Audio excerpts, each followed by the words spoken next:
Today's story is The Moon Rings Like a Bell When Hit. A long, long time ago, in a village nestled between rolling hills and a sparkling lake, lived a poor woodcutter. Now, this woodcutter had an old, worn-out axe that he used to chop wood for his family's fireplace. But one day, while chopping wood, his axe head flew off and landed with a resounding clang in the middle of the lake.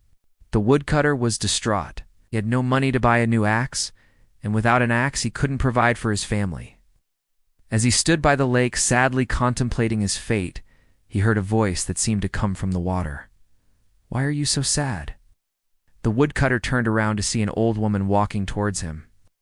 "I'm sorry," he said, "but my axe fell into the lake and I can't retrieve it. I have no money to buy a new one, and now I have no way to earn money for my family." The old woman listened patiently and then asked, "Would you like me to retrieve your axe?" The woodcutter's face lit up. "Oh yes, please. My family needs this axe." The woman took the woodcutter's hand and led him to her home. She gave them food and made them rest. Then she took out an ornately carved wooden box and asked the woodcutter to open it. As he lifted the lid, a beautiful golden crown materialized before his eyes. The next morning, the old woman accompanied the woodcutter back to the lake.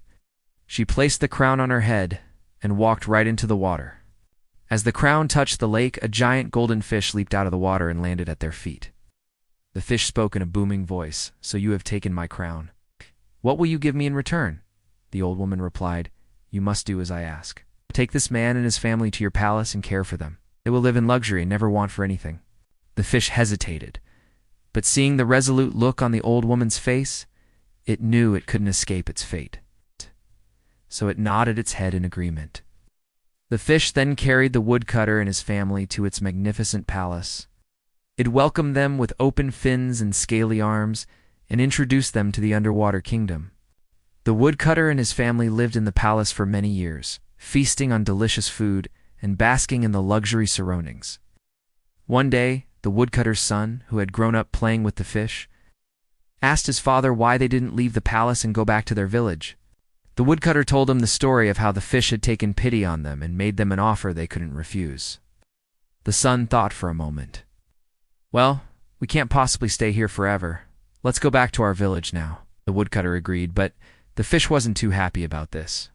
It didn't want the humans to leave, so it tried to convince them to stay by offering them even more luxurious accommodations.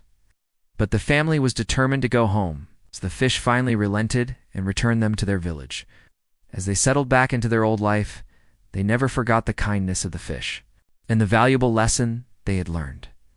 Sometimes the greatest treasures are the friends we make along the way. That's all for today. See you tomorrow.